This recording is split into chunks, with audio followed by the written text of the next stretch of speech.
Hello दोस्तों, स्वागत है आप सबका एक बार फिर से शॉर्ट सॉल्यूशन बाय एम के मेहता चैनल पर। तो आइए आज ही शुरुआत करते हैं हम लोग का नवीन अंकगणित आर्य श्रृंखला का चैप्टर नंबर एवरेज का।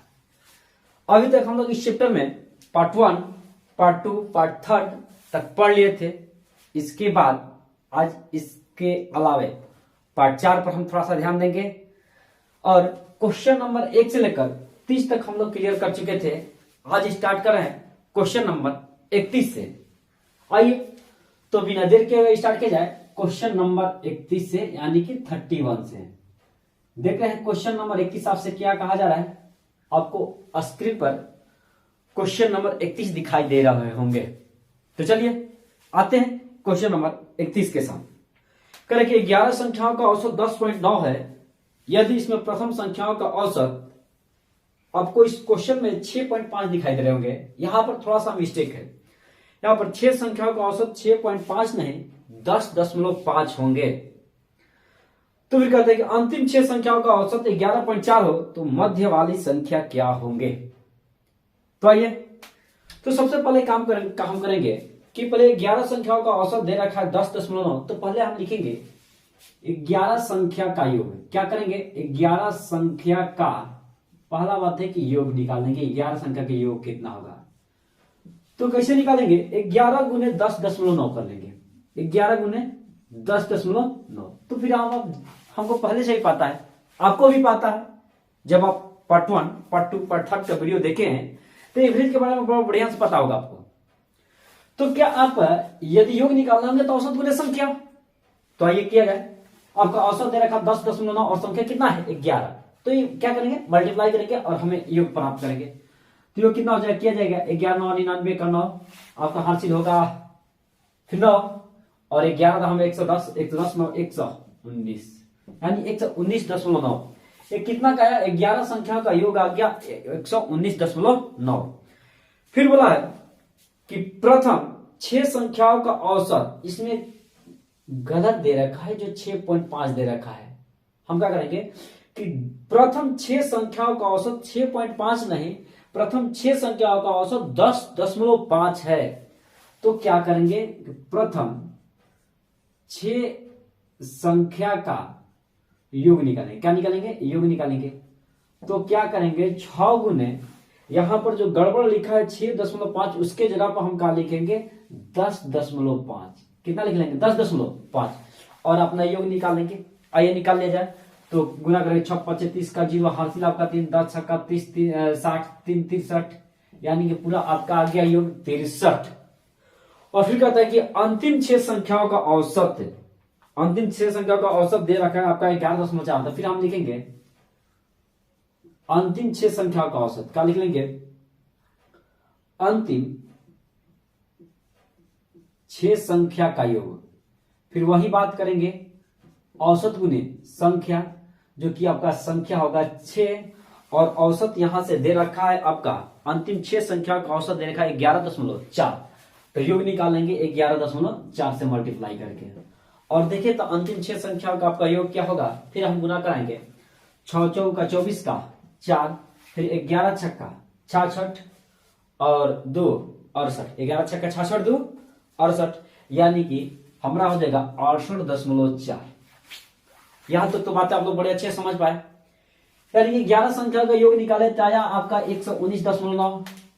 और उसके बाद यहां पर प्रथम 6 संख्या का योग निकाले तो हमारा आया 63 और अंतिम 6 संख्या का योग निकाले तो हमारा आया 68.4। कितना आया? 68.4। तो हमको मध्य वाली संख्या चाहिए। तो यदि ये प्रथम 6 और अंतिम 6 जोड़ेंगे तो 6 क्या होगा? 12 हो जाएगा। और ये 11 संख्या का औसत दे रखा 119.9। तो हमसे पूछा जा रहा है इसमें, तो बताइए कि मध्य संख्या क्या है, यानी कि मध्य वाली संख्या का मान बताना है। तो क्या करेंगे? ये दोनों जोड़ लेंगे और इसमें से फिर 11 घटा देंगे तो हमारे मध्य वाली संख्या आ जाएंगे। तो आइए इन दोनों को जोड़ते हैं तो देखते हैं तो कितना होता है। आइए इन दोनों को जोड़ लिया जाए, ऐड करते हैं। के जाए यहाँ आएंगे 4 के 4, फिर हो जाएंगे ऐड करने के बाद 4 के 4 8 3 11 का 1 और 6 6 12 1 13, यानी कि 131 दशमलव क्या गए? 4 आ गए। यानी कि मध्य वाली संख्या यानी कि छठा ही संख्या चाहिए ना। अब छठा इधर से भी रिपीट था, छठा इधर से दोनों तरफ से रिपीट था, यानी कि मध्य वाला संख्या तो छठा ना होगा, यानी कि छठी संख्या चाहिए। तो पहले इन 12 संख्याओं में से ये छठा संख्या दोनों बार रिपीट था, इसमें भी छठा संख्या, इसमें भी छठा संख्या है। तो यदि छठी संख्या निकालना है तो फिर ये 12 संख्या में से 11वीं संख्या क्या करेंगे, माइनस कर देंगे, हमारा निकल जाएगा। तो मध्य वाली संख्या निकालने के लिए क्या करेंगे, मध्य संख्या जो होगा वो आपका 131.4 माइनस 119.9 और घटा देंगे, 14 में से 9 जाएगा, आपका बचेगा 5 और यहाँ पर 130 में से 119 जाएगा, कितना बचेगा 11, यानी कि 11.5। जो आपकी मध्य वाली संख्या होगा वो आपका होगा 11.5। उम्मीद करते हैं कि क्वेश्चन आपको बड़े अच्छे समझ में आए होंगे। यदि कहीं थोड़ा सा प्रॉब्लम हो तो इसको एक बार फिर से आप देखिए, प्रयास करेंगे कि आपको एक क्वेश्चन समझ में आएंगे, जरूर नहीं जरूर, न के सवाल ना है। तो चलते हैं इस क्वेश्चन नंबर 31 के बाद एक क्वेश्चन नंबर चलेंगे नेक्स्ट, आने के अगले क्वेश्चन नंबर 32 पर। तो आइए क्वेश्चन नंबर 32 पर ध्यान दिया जाए। तब तक आपको स्क्रीन पर क्वेश्चन नंबर 32 दिखाई दे रहे होंगे, तब तक आप 32 क्वेश्चन को पढ़िए, इसके बाद ध्यान दिया जाए क्वेश्चन नंबर 32 का सॉल्यूशन पर। चलते हैं क्वेश्चन नंबर 32 की। क्वेश्चन नंबर 32 कह रहा है कि चार धनात्मक पूर्णांकों का औसत 72 है, यदि इनमें से सबसे बड़ी पूर्णांक 117 तथा सबसे छोटी पूर्णांक 15 है, तो शेष दो पूर्णांकों का अंतर 12 है, तो शेष दो में से बड़ा पूर्णांक क्या होगा, वही बताना ना। तो चार धनात्मक पूर्णांकों का औसत दे रखा है 72.4। मान लीजिए कोई ना कोई चार संख्या होगा, कहते इसमें सबसे बड़ा पूर्णांक 117, माने सबसे बड़ा वाला कितना मिल गया 117, और सबसे छोटा पूर्णांक मिल गया 15, यानी कि सबसे बड़ा मिल गया 117 और छोटा मिल गया 15, यानी इनमें दो में और कोई ना कोई दो संख्या होगी जिसमें अंतर है, पूर्णांकों का अंतर है 12, माने एक दूसरे से 12 ज्यादा और 12 क्या है, कम है। तो पूछ रहा है, तो बताइए कि शेष दो में से बड़ा पूर्णांक कौन सा है। तो मान लेते हैं कि इसमें इन दो जो शेष बजाते हैं, इससे इन दोनों में से बड़ा को मान लेते हैं x, और इससे जो 12 का अंतर है तो इन छोटे वाले को मान लेंगे x माइनस 12। देखिए तो क्या आपके पास चार संख्या आ गए, सबसे बड़ा पूर्णांक आपका 17 और सबसे छोटा पूर्णांक दे रखा था 15, ये तो दिया था। इसके बाद कहते हैं शेष दो पूर्णांकों में से इन दोनों में से 12 कम ज्यादा है, तो एक मान लिया, क्या मान लिया x माइनस 12, और सबका औसत दे रखा है आपका कितना, सबका औसत दे रखा है चार धनात्मक पूर्णांकों का औसत 72.5 है, और चारों का यदि हम औसत निकालें तो योग बटा संख्या करते, चारों को योग के 4 से भाग दे देंगे और औसत दे रखा है 72.5। तो पूछ रहा है कि शेष दो संख्याओं में से बड़ी पूर्णांक क्या है। तो शेष दो संख्याओं में जो बड़ी पूर्णांक पूछ रहा है उसी को तो मान्य है यहाँ पर x, शेष दो में से बड़ी, देखिए तो शेष ये दो था, ये दो में से बड़ी क्या मान लिया x, तो x का वैल्यू निकाल देंगे, हमारा आसानी से आंसर हो जाएगा। तो आते हैं x के साथ, थोड़ा सा ध्यान दिया जाए, क्या करेंगे यहां पर 117 प्लस x, फिर प्लस x माइनस 12 प्लस कितना है 15 बराबर 72.5 को 4 से गुना कराएंगे, 4 5 20 का 0, फिर करेंगे 4 दूना 8 2 10 का 0, 7 चौका 28 2 30, ये ना होगा। देखिए जाएगा फिर से 4 5 20 का 0, 4 दूनी 8 2 10 का 0 और 7 चौक 28, 4 दूना 8, 4 5 20 का 0, 4 दूना 8 8 10 का 0, हाथ से लेके 7 चौक 28 है 29, यहाँ पर कितना होंगे 29 होंगे, 29 और एक अंक के बाद 10 यानी कि योग कितना हो गया 290। अब यहां से आपको x का वैल्यू निकालने हैं, आइए बड़ी आसानी से x का वैल्यू निकाल लिया जाए। यहां पर देखिए तो 117 और यहाँ पर माइनस है 12 प्लस है 15, यानी कि इसका हम करेंगे तो प्लस में 3 बचेंगे, 117 और प्लस 3 120, इधर करेंगे तो x प्लस x कितना हो जाएगा 2x, इधर हो जाएगा 290, माइनस कर लेंगे यहाँ पर 117 3 120, उधर जाएंगे तो इधर प्लस में, तो उधर जाएंगे तो कितना हो जाएंगे माइनस हो जाएंगे 120। तो 2x बराबर 290 में से 120 घटाएंगे कितना बचेंगे 0 का 0, 9 में से 2 किया कितना बचेगा 7 और 2 में से कितना बचेगा 1, और x बराबर यहाँ पर हो जाएंगे x बराबर 170 में यदि 2 से भाग कर देंगे तो 2 8 16 और 117 2 5 10, यानी क्या गया x बराबर 50 है। जो हमें इन दोनों शेष में से हमें तो बड़े ही पूर्णांक चाहिए। तो x बराबर कितना गए 85, तो हमारा आंसर कितना हो जाएगा 85, यानी शेष दो बड़े पूर्णांकों में से बड़े वाला आंसर क्या हो जाएंगे तो 85 हो जाएंगे। उम्मीद करते कि ये भी क्वेश्चन आप अच्छे से समझ पाए होंगे। चलते हैं इसके बाद क्वेश्चन नंबर 33 पर। आइए क्वेश्चन नंबर 33 को ध्यान दिया जाए। इसके बाद क्वेश्चन नंबर 33 क्या कह रहे हैं, यदि इसके पहले आप यदि एवरेज का पार्ट 1 और पार्ट 2 पार्ट 3 नहीं देखे हैं तो सबसे फर्स्ट में आप क्या काम कीजिए, पार्ट 1 पार्ट 2 और पार्ट 3 का वीडियो देखिए, इसके बाद ही पार्ट 4 का वीडियो देखिएगा तो बड़े आपको अच्छे से समझ में आएंगे। और इसके पहले एक कंसेप्ट का वीडियो डाला गया है, पहले उस कंसेप्ट को देखिए, उसके बाद 1 2 3 देखिए तो बड़े अच्छे से समझ में आएंगे। इसके बाद आप पार्ट 4 को देखिए। चलते हैं क्वेश्चन नंबर 33 के साथ। 33 नंबर का है ए तथा बी का औसत दे रखा है। ए और बी का औसत दे रखा है कितना, ए और बी का औसत दे रखा है आपका ए के power n plus 1 plus b के पावर n प्लस 1 और बट्टा में आपका दे रखा है ए के पावर n प्लस बी के पावर n। तो कहता है कि n का मान बताइए, किसका मान पूछ रहा है, तो बता रहा है, कह रहा है कि n बराबर क्या होंगे बताइए। तो इस तरह के क्वेश्चन आए तो आप बड़े आसानी से सॉल्व कर सकते हैं। आप सीधा सीधा ऑप्शन उठाइए और देखिए किस ऑप्शन से आपका ये फिल हो रहा है और ऑप्शन भरिए और आसानी से आंसर पाइए। ऑप्शन नंबर ए में क्या दे रखा है 0, बी में क्या दे रखा है तो 1, सी में क्या दे रखा है तो 2, डी में क्या दे रखा है तो आपका दे रखा है 4। अब देखेंगे कि एन के मान किसमें रखने पर, या 0 या 1 या 2 या 3 या 4, किसको रखने पर हमारा काम हो जाते हैं। तो कहता है ए और बी का औसत निकालना। ए और बी का औसत दे रखा था तो ए और बी का औसत आप जरूर जानते हैं कि औसत निकालते सभी संख्याओं का योग बटा संख्या, यानी ए और बी का औसत मतलब ए और बी को जोड़िए यानी कि ए प्लस बी और 2 से भाग कीजिए यानी कि 2 आ जाएगा। यानी कि आपको इसमें इस एवरेज में एन का मान कितना रखा जाए ताकि आपका answer a plus b by 2 आ जाए। अब बात को समझ रहे होंगे कि इसमें n का वैल्यू कितना रखा जाए कि आपका a प्लस बी बाई 2 आ जाए। तो ध्यान दिया जाए, इसमें हम देखते हैं 0 रखेंगे, 1 रखेंगे, 2 रखेंगे या 4 रखेंगे। ऑप्शन सही है। तो सबसे फर्स्ट में हम यदि इसमें हम 0 रख रहे हैं, यहां पर थोड़ा सा ध्यान दिया जाए, सबसे फर्स्ट में क्या रख रहे हैं 0 रखे, यदि 0 रखेंगे तो a के पावर 0 और प्लस में 1 है, यानी कि a के पावर तो 1 हो जाएंगे, प्लस b के पावर n प्लस, फिर यहाँ पर 0 रखेंगे तो प्लस ए बी के पावर क्या हो जाएंगे 1 हो, 0 प्लस 1 बराबर 1 हो जाएंगे, और बट्टा में a के पावर 0 और प्लस हो जाएंगे b के पावर 0। आपको पता होगा पहले से भी किसी संख्या के पावर में यदि शून्य होते हैं तो उसका वैल्यू सिर्फ 1 होता है। यदि चाहे कोई भी संख्या हो जिसके पावर में शून्य होगा तो उसका वैल्यू कितना होगा 1 होगा।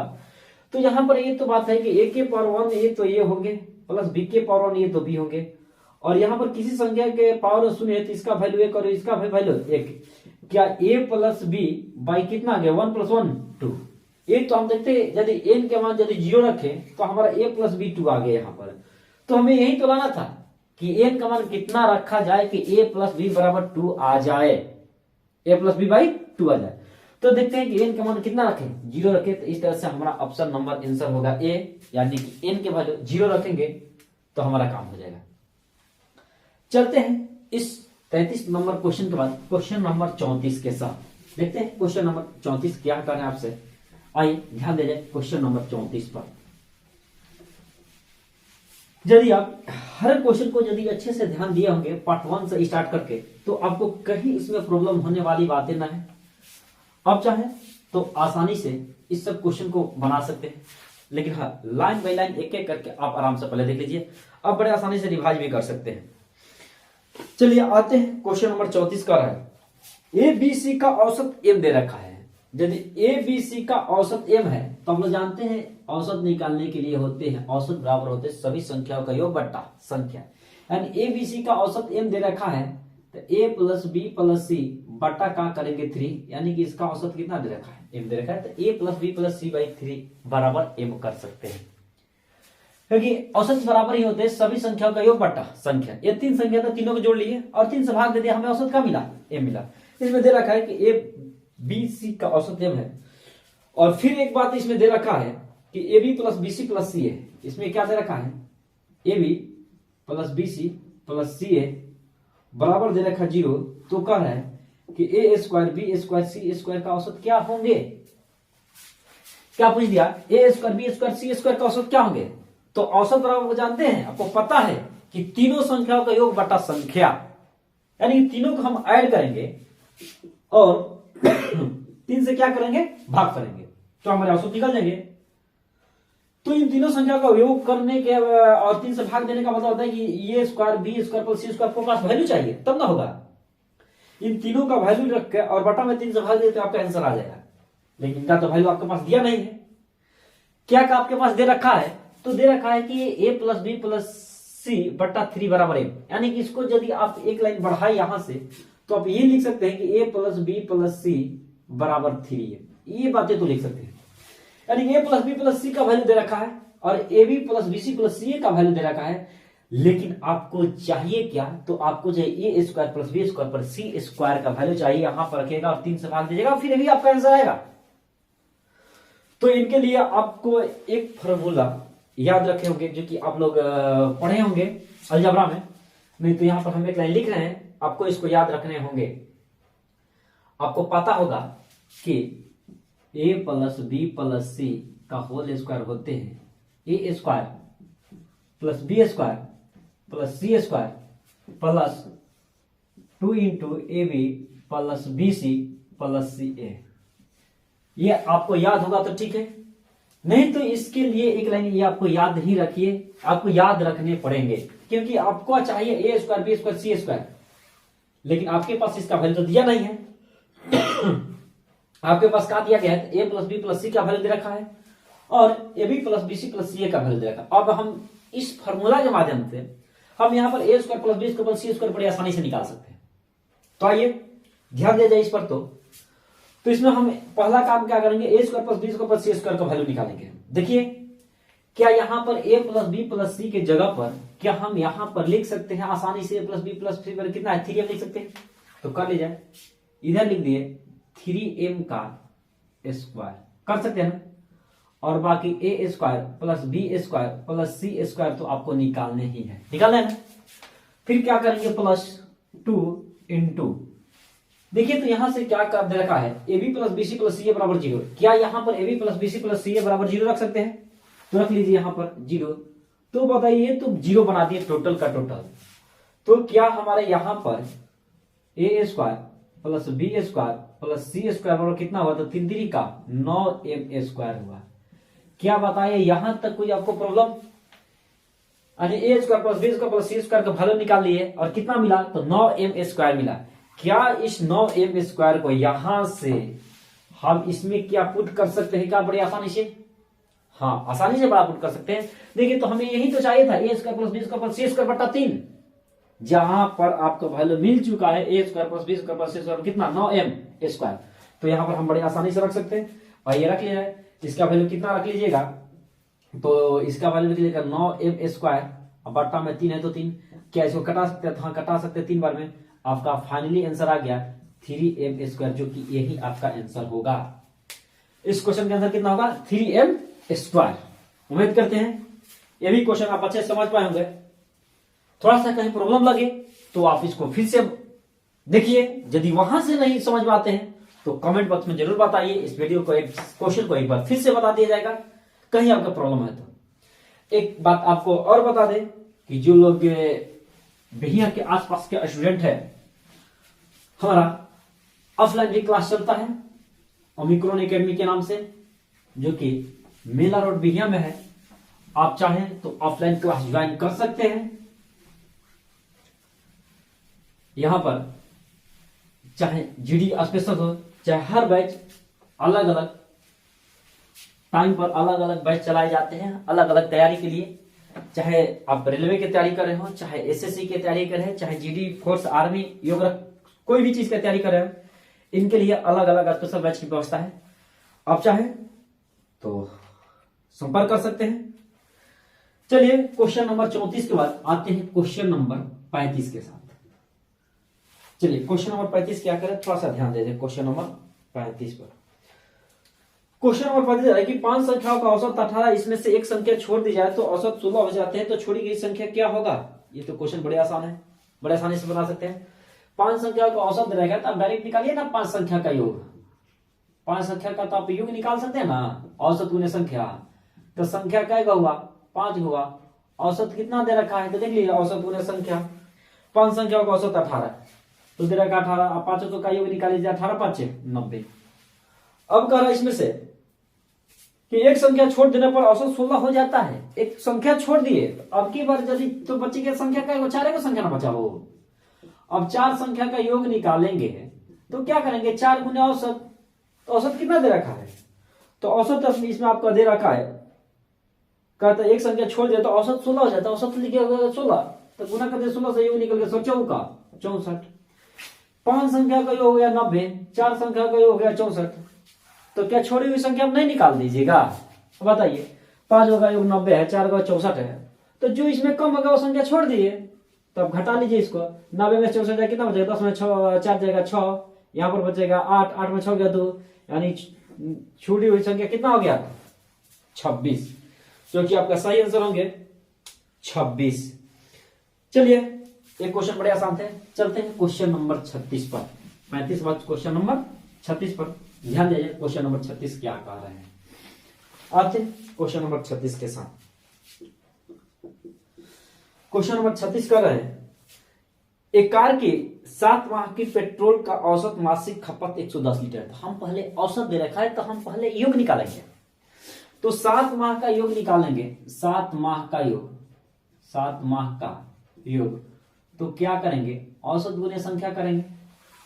7 गुने क्या करेंगे? 110।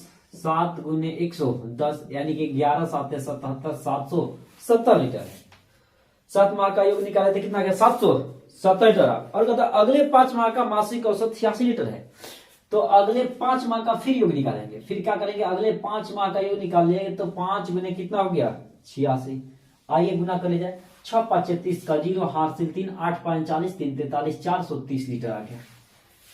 प्रथम 7 माह का योग आ गया 770 लीटर और अंतिम 5 माह का योग आ गया 430 लीटर। यानी कि टोटल 12 माह का यदि हम योग देखें तो क्या जोड़ सकते हैं? 7 5 12 माह। 12 माह का योग कितना आ गया? तो 12 माह का योग के लिए हम जोड़ सकते हैं 0 का 0, 7 3 10, 1 11 का 1, 7 4 11, 1 12। यानी 12 माह का योग हो गया 7 3 0 का 0, 7 3 10 का 0, 7 4 11, 1 12। 12 माह का योग आ गया 1200 लीटर। लेकिन यहां पर क्या कर रहे हैं? तो कर रहे हैं क्वेश्चन में, तो इस कार को पूरे वर्ष की औसत मासिक खपत क्या होगी? औसत मासिक खपत, इसका मतलब कि एक साल में 12 महीने, तो औसत निकालने तो इसमें 12 से भाग देने होंगे।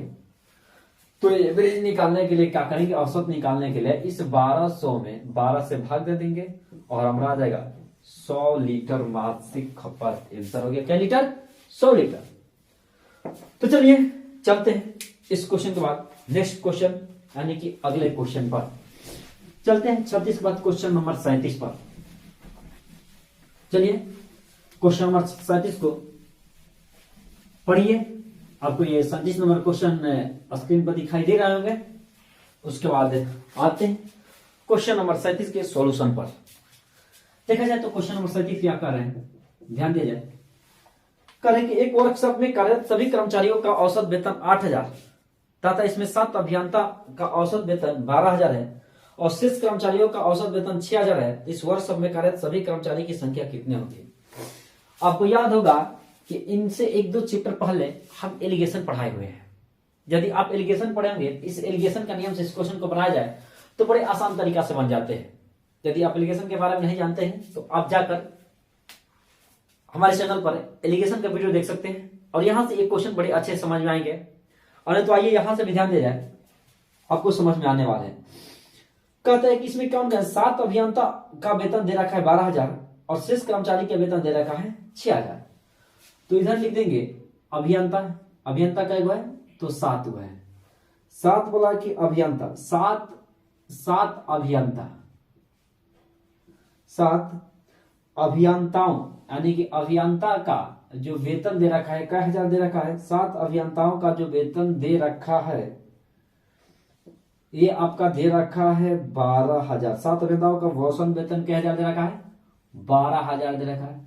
और शेष कर्मचारी का औसत वेतन दे रखा है, इधर लिख देते हैं शेष, उधर 7 को है, इधर लिखते हैं शेष, और शेष का लिख देते हैं 6,000। और टोटल कर्मचारी का औसत वेतन दे रखा है, जितने इस वर्कशॉप में खट रहे हैं सभी कर्मचारी का औसत वेतन है आपका 8,000। सभी का औसत कितना है? 8,000 है। तो इसमें पूछा है कि इस वर्कशॉप में कार्यरत सभी कर्मचारी की संख्या कितना है। अब कैलकुलेशन के रूल पता होगा तो बड़ी अच्छी बात है ना, तो थोड़ा सा एक बार ध्यान दे जाए। देखिए, एक तरफ लिखते हैं ज्यादा वाले औसत, एक तरफ लिखते हैं कम वाले औसत, और मध्य में लिखते हैं जो कुल संख्याओं का औसत होता है। तो 7 वाले 12,000, शेष वाले 6,000, और सभी कर्मचारी का औसत 8,000 है। तो यहां पर क्या करेंगे हम कि बड़े वाले में से छोटे वाले को घटा लेंगे, बड़े वाले में से छोटे वाले को माइनस करेंगे। यहां पर 12,000 में से यदि 8,000 माइनस इधर करेंगे तो इधर कितना बचेगा? 4,000 बचेगा। और 8,000 में से 6,000 माइनस करेंगे तो इधर लिखेंगे तो कितना बचेगा? 2,000 बचेगा। और इन दोनों का रेशियो निकाल ले तो हमारा क्या आ गया? 1:2 आ गया। तो टोटल कर्मचारी का संख्या पूछा है, टोटल कर्मचारी का संख्या कितना है। यहाँ पर 7 कर्मचारी की संख्या का औसत दिखा दिया, यहाँ पर कितना दिखा दिया? 1, यानी कि 1 यूनिट का वैल्यू दिखा दिया 7। तो टोटल कर्मचारी इधर अभियंता 1 और शेष कर्मचारी कितना है? 2, यानी कि टोटल कर्मचारी की संख्या 2 1 3 है। तो यहां से आप कर सकते हैं 7 का तुलना 1 से, और टोटल कर्मचारी टोटल से गुना 2 1 3 से, यहाँ 3 से गुना करा देंगे, हमारा हो जाएगा 7 3 21, यानी टोटल कर्मचारी की संख्या आ गया 31। चलते हैं, ये क्वेश्चन नंबर आपका था 37। चलते हैं क्वेश्चन नंबर 38 के साथ।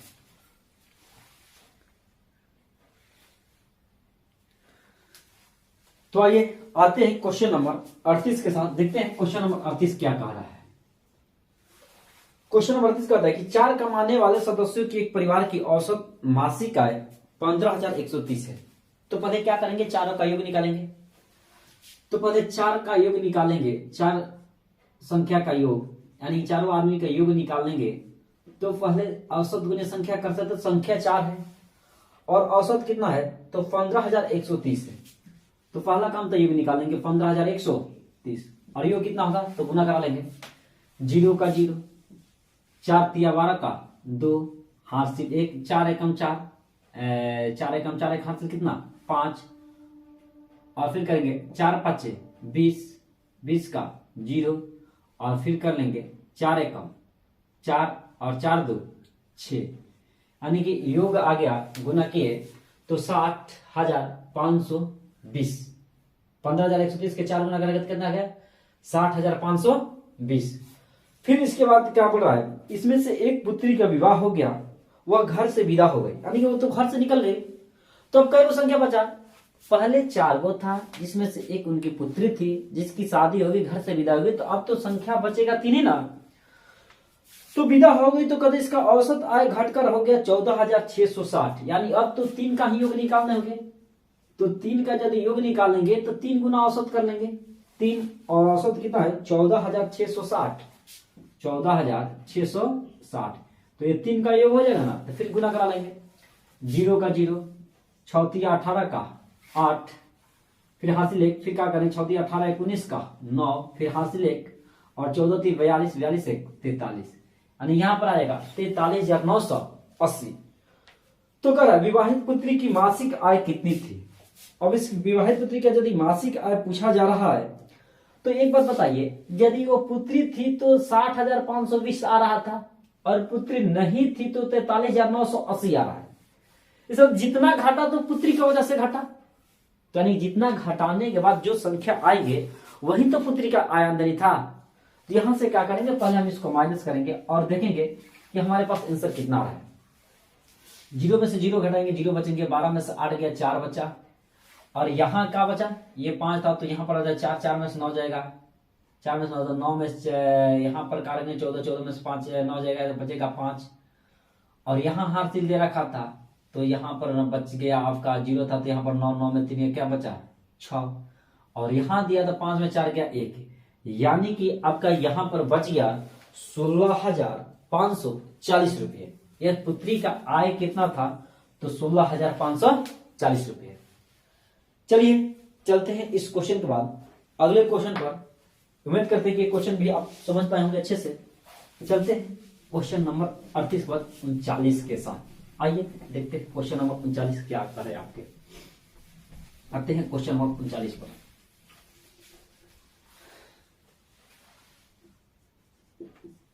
क्वेश्चन नंबर 39 कहता है कि यदि a तथा b से x किमी प्रति घंटा की चाल से औसत चाल से जाता है तथा वापस b से a तक y किमी प्रति घंटा की चाल से वापस आता है तो पूरी यात्रा में उसकी औसत चाल क्या होगी। इस तरह का क्वेश्चन आपको टाइम एंड डिस्टेंस में बना कर दिया है। यदि वहां से आप यदि क्वेश्चन इस वीडियो का देखें तो यही जस्ट क्वेश्चन है। औसत चाल है इसलिए इस औसत चैप्टर में दे रखा है, वहां पर टाइम एंड डिस्टेंस में भी एक क्वेश्चन है। तो यदि इस तरह से हर कंडीशन में औसत चाल पूछे और समान दूरी रहता है तो ए से बी तक और बी से ए तक क्या दूरी है? समान है। अब बताइए ए से एक बार बी तक गया वही दूरी जाएगा जो बी से ए तक आएगा। यदि दूरी समान है, दो चाल है, तो या तो आप डायरेक्ट इसका फॉर्मूला ही होता है 2xy बट्टा x प्लस वाई, डायरेक्ट आप आंसर कर सकते हैं। याद रखिए यदि दो को चाल रहेगा तो 2xy बट्टा x प्लस वाई फिक्स आपका आंसर है। यदि दो जगह कोई अलग अलग वैल्यू दिया, डाटा दिया, तो इसमें एक्स वाई की जगह पर आप रख के बड़ी आसानी से बना सकते हैं। अब इसको याद रखिए 2xy बट्टा x प्लस वाई। चलते हैं इसके बाद क्वेश्चन नंबर, यही देख लीजिए क्वेश्चन नंबर 39 के बाद क्वेश्चन नंबर 40 को भी फिर यही क्वेश्चन बोला था। एक व्यक्ति एक कार नगर ए से नगर बी तक 63 किमी की औसत चाल से जाता है तथा 42 किमी प्रति घंटा की औसत चाल से वापस लौटता है तो पूरी यात्रा की औसत चाल क्या होगा। यानी जितना दूरी गया उतना ही दूरी आया। यानी एक चाल दे रखा था आपका क्वेश्चन नंबर 40 के लिए, एक चाल दे रखा था आपका कितना, एक चाल दे रखा था 63 और एक दे रखा था 42 और इसी में हम रख देंगे तो हमारा आ जाएगा। वही तो बात है।